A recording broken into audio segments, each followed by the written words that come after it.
Good morning students. पिछली video में हमने पढ़ा था रेवैल्यूएशन अकाउंट के बारे में।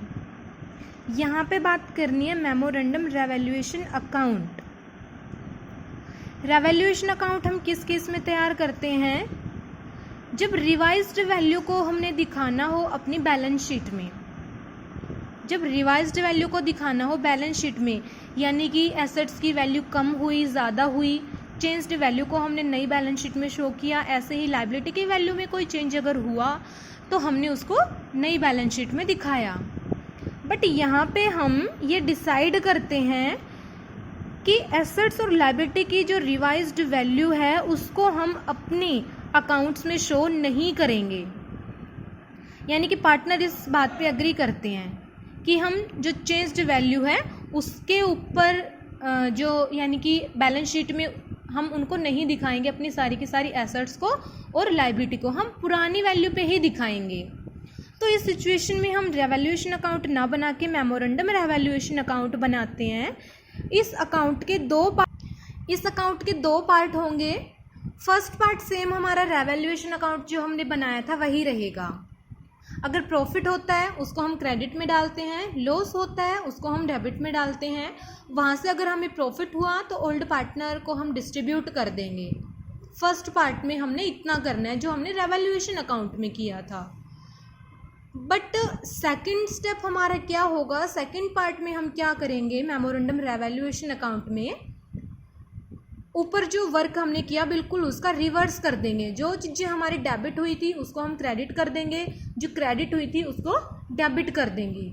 अब यहाँ से जो प्रॉफिट या लॉस होगा, अब ये ओल्ड पार्टनर में नहीं बल्कि जो नया पार्टनर आया है उसको इंक्लूड करेंगे हम और डिस्ट्रीब्यूट कर देंगे। यानी कि पहले हमारे जो पार्टनर थे उनको तो सिर्फ कहाँ पे पार्टिसिपेट करना है? जो फर्स्ट पार्ट में प्रॉफिट या लॉस हुआ था। बट सेकंड पार्ट में जो प्रॉफिट या लॉस हुआ है वहाँ पे हमने नए पार्टनर को भी ऐड करना है। वो भी प्रॉफिट हुआ तो पार्टिसिपेट करेगा और लॉस हुआ तो बियर करेगा।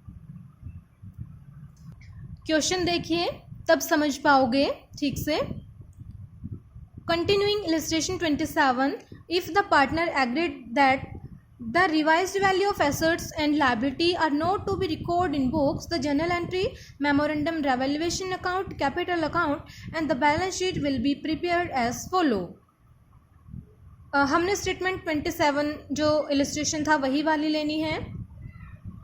क्या चेंज किया है? सिर्फ यहाँ पे इन्होंने ये एग्री किया है सारे पार्टनर ने, रिवाइज्ड वैल्यू को हम अपनी बुक्स में रिकॉर्ड नहीं करेंगे और मेमोरेंडम रेवैल्यूएशन अकाउंट बनाना है, कैपिटल अकाउंट बनानी है और बैलेंस शीट बनानी है।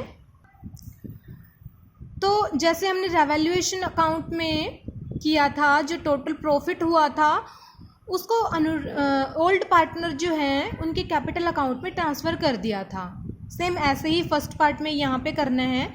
अब रेवैल्यूएशन के प्लेस पे आप क्या लिखोगे? Memorandum revaluation account. ओल्ड जो पार्टनर हैं फर्स्ट पार्ट का जो प्रॉफिट हुआ वो इनको डिस्ट्रीब्यूट कर दिया। सेकंड पार्ट जब हमने बनाया मेमोरेंडम रेवैल्यूएशन अकाउंट का, तो अब यहाँ पे हमने नए पार्टनर को भी इंक्लूड कर लेना है। प्रॉफिट हमारा ये सेम वही रहेगा, अमाउंट हमारा सेम वही रहेगा, बट इसको हम लॉस मानेंगे। ये हमारा लॉस हो जाएगा क्योंकि जो चीज़ें डेबिट हुई थी वो क्रेडिट हो गई हैं, जो क्रेडिट हुई थी वो डेबिट हो गई हैं। तो जो ये हमारा जो प्रॉफिट था ये हमारा लॉस हो गया है। प्रॉफिट को हमने क्रेडिट कर देना है। बट हम क्या करेंगे? अब तीनों पार्टनर को इंक्लूड करेंगे, ओल्ड को भी और न्यू को भी। किस रेशियो में? न्यू रेशियो में। ये चीज़ किस में डिस्ट्रीब्यूट हुई थी? ओल्ड रेशियो में। नया पार्टनर आ गया है तो अब नई रेशियो होगी इनकी, न्यू रेशियो में हम डिस्ट्रीब्यूट करेंगे।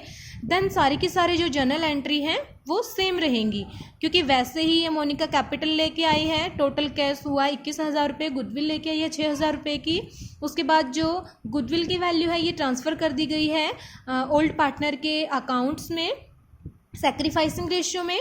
उसके बाद इन्होंने इस गुडविल की वैल्यू को विथड्रॉ कर लिया है, पैसा निकाल लिया है, तो डेबिट कर दिया इनके अकाउंट को उतने अमाउंट से जितनी वैल्यू इन्होंने निकाल ली है। मेमोरेंडम रेवैल्यूएशन अकाउंट देखिए। फर्स्ट पार्ट सेम हमारा वही जो रेवैल्यूएशन अकाउंट हमने प्रिपेयर किया था। प्रॉफिट हमने लिख दिया क्रेडिट साइड में, बिल्डिंग की वैल्यू हमारी इंक्रीज हुई है, क्रेडिट साइड में डाल दिया। इन्वेस्टमेंट की वैल्यू का हमें पता लगा था जो हमने रिकॉर्ड कर ही नहीं रखी थी, तो टोटल प्रॉफिट हमारी फर्म को कितना हुआ था 11,400। यहाँ पे हमारा टोटल प्रॉफिट हमने डाला था 2,000 रुपये स्टॉक की वैल्यू कम हुई थी, 3,500 रुपये प्लांट एंड मशीनरी की कम हुई थी, 485 का हमने प्रोविज़न बनाया था डाउटफुल डेट्स के लिए, और ये जो प्रॉफिट हुआ हमने ट्रांसफ़र कर दिया पुराने पार्टनर्स के बीच में। देन हमने बिल्कुल इसका रिवर्स कर देना है, ये वाली चीज़ें हम क्रेडिट कर देंगे और ये वाली चीज़ हम डेबिट कर देंगे।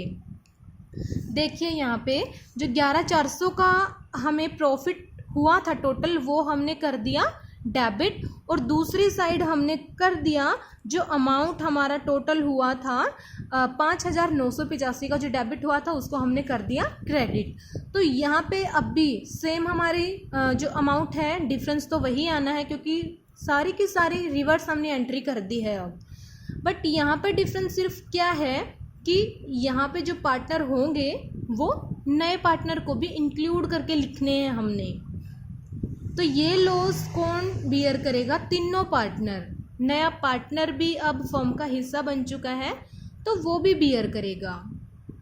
कैपिटल अकाउंट सेम वही, जो चीज़ें इनको मिलनी है वो आप क्रेडिट कर दोगे, और जो इन्होंने अपने अकाउंट से निकाल लिया है पैसा वो हम इनको डेबिट कर देंगे। प्रॉफिट हुआ है इट मीन्स इनको मिला है तो वो क्रेडिट हो जाएगा, बट यहाँ पे ये इनको देखो लॉस हुआ था तो तीनों के अकाउंट को डेबिट हमने कर दिया। 4,000 और 2,000 इन्होंने गुडविल का पैसा निकाल लिया था। यहाँ पे ये इनकी ओल्ड जो कैपिटल थी अनुराग और भावना की, सॉरी ओल्ड कैपिटल नहीं, ओल्ड पार्टनर की कैपिटल 30,000 और 20,000 ये मोनिका लेके आई थी 15,000 रुपये, ये गुडविल के लेके आई थी, इनको डिस्ट्रीब्यूट कर दिया था, और ये वाला जो प्रॉफिट है फर्स्ट पार्ट से जो मिला था ये है। तो सारी की सारी चीज़ें जो इनको मिलनी है वो हम क्रेडिट कर देंगे, डेबिट कर देंगे जो पैसा इनके अकाउंट से निकला है। ओपनिंग बैलेंस शीट में अब हम क्या करेंगे, हमने सिर्फ अब क्या चेंज करना है, तीनों पार्टनर की कैपिटल को लिखना है और कोई भी चेंजेस हमने नहीं करना, क्योंकि रिवाइज्ड वैल्यू को तो चेंज करना ही नहीं है। इसी के लिए तो हमने मेमोरेंडम रेवैल्यूएशन अकाउंट बनाया है।